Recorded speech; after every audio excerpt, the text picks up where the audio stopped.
नमस्कार। आज हम लोग कृषि विज्ञान केंद्र पन्ना के कैंपस में हैं और हमारे साथ डॉक्टर रितेश जायसवाल सर हैं। सर पौध संरक्षण के वैज्ञानिक हैं और आज सर के माध्यम से हम लोग जानने का प्रयास करेंगे कि चना और मसूर फसल में कीट प्रबंधन कैसे कर सकते हैं, मुख्य रोग क्या क्या लगते हैं उसके ऊपर, और इन सब विषयों पे हम जानकारी सर के माध्यम से लेना चाहेंगे। नमस्कार किसान भाइयों। मुख्य रूप से चना और मसूर में तीन प्रमुख बीमारी पन्ना जिले में आती है। पहला है कॉलर सड़न, जो कि स्क्लेरोसियम राल्फसाई नामक फंगस होती है। दूसरा है उकठा बीमारी, इसको इंग्लिश में फ्यूजेरियम विल्ट बोलते हैं।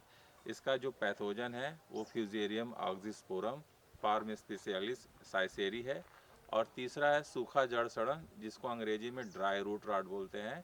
इसका जो फंगस है वो राइजोक्टोनिया बटाटिकोला है। ये तीनों बीमारी जो है प्रमुख रूप से हमारे ज़िले में आती है। किसान भाई सभी बीमारियों को उगरा ही समझता है, लेकिन ये अलग अलग बीमारी है। जो कॉलर राट बीमारी है, कॉलर सड़न बीमारी है, ये प्रारंभिक अवस्था में आता है। जब हम चने और मसूर की बुवाई करते हैं तो 30 से 35 दिन के समय पे ही ये बीमारी आती है। और ये बीमारी उस खेत में ज़्यादा आता है जहाँ पे किसान भाई सिंचाई ज़्यादा कर दिए या नमी ज़्यादा है और उन्होंने बीज उपचार और मिट्टी उपचार नहीं किया।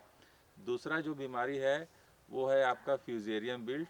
इसमें ये प्रारंभिक अवस्था में भी आ सकता है और बाद में भी आ सकता है। और इसका प्रमुख लक्षण ये होता है कि पौधा जो है पहले ऊपर से मुरझाना शुरू करता है, फिर धीरे धीरे सूखने लगता है। इसका कारण फ्यूजेरियम ऑक्सीस्पोरम फंगस है। ये मिट्टी के अंदर पड़ा रहता है और ये जड़ के माध्यम से इसमें जाइलम वेसल्स होता है, उसके अंदर जाता है और उस जाइलम वेसल्स को जो है चोक कर देता है, बंद कर देता है, जिसकी वजह से पौधा जो है मिट्टी से पानी और भोजन का अवशोषण नहीं कर पाता है। परिणाम स्वरूप पौधा धीरे धीरे मुरझाना शुरू करता है और बाद में सूख जाता है। और तीसरा जो प्रमुख बीमारी है वो जब फलियों में दाना भरने का समय आता है, उस समय ये जो फंगस है राइजोक्टोनिया बटाटिकोला, कम नमी की अवस्था और तापमान में वृद्धि होने पर यह बीमारी आती है। और आप लोग इसको जनवरी के आखिरी सप्ताह और फरवरी के प्रथम सप्ताह से इस बीमारी का लक्षण शुरू होने लगता है। जब यह खेत में बीमारी आती है तो ऐसा लगता है कि पूरा चना या मसूर पूरा अचानक पक गया। इसमें होता क्या है कि ये फंगस रूट में इन्फेक्शन करती है और पूरा जो है रूट सूख जाता है। और जो रोग ग्रसित पौधा होता है उसको उखाड़ कर देखेंगे तो उसमें मुख्य रूप से केवल एक जड़ दिखाई देगा और जो रेशे वाले जड़ होते हैं वो नहीं दिखाई देंगे। और उसको तोड़ेंगे तो एक खट्ट से आवाज़ आती है। ये तीनों बीमारी जो है मृदा जनित और बीज जनित है, इसलिए इसके प्रबंधन के लिए हमको कुछ विशेष उपाय अपनाना चाहिए। सबसे पहला है 3 साल में एक बार गर्मी में गहरी जुताई करना चाहिए, क्योंकि इसका फंगस मिट्टी के अंदर पड़ा रहता है। तो जब हम गर्मी में गहरी जुताई करते हैं अप्रैल मई जून में, उस समय अच्छी खासी धूप होती है। उस धूप के कारण जो मिट्टी में मृदा में हमारे ये पैथोजन है ये धूप से सूख करके मरते हैं। दूसरा, हमको मिट्टी का उपचार ट्राइकोडर्मा कल्चर से करना चाहिए। 1 किलो ट्राइकोडर्मा कल्चर को 50 किलो गोबर की खाद या केचुआ की खाद में मिला करके बुआई के पहले हमको अपने मिट्टी में मिला देना चाहिए। बस ध्यान देने की बात यह है कि उसमें नमी होना चाहिए।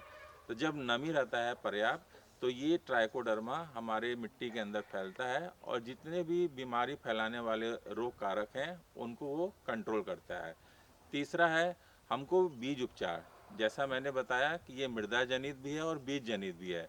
तो हमको जितने भी बीज जनित बीमारी हैं उनके प्रबंधन के लिए हमको बीज उपचार करना चाहिए। बीज उपचार के लिए हम जैविक दवा का भी इस्तेमाल कर सकते हैं या रासायनिक दवा का। जैविक दवा के लिए ट्राइकोडर्मा कल्चर 1 किलो बीज में 10 ग्राम दवा की मात्रा से हम बीज उपचार करें। यदि हम रासायनिक दवा जैसे कि बीटा वैक्स पावर, जिसमें 2 प्रकार के फंजीसाइड मिले होते हैं, पहला है कार्बोक्सिन प्लस थायराम, ये प्रीमिक्स रेडी मिक्स मार्केट में मिलता है। इसको 2 ग्राम प्रति किलो बीज की दर से हम उपचार करके बोनी करेंगे तो हमारे बीज के अंदर जो भी फंगस रहेगा उसका हम नियंत्रण कर सकते हैं।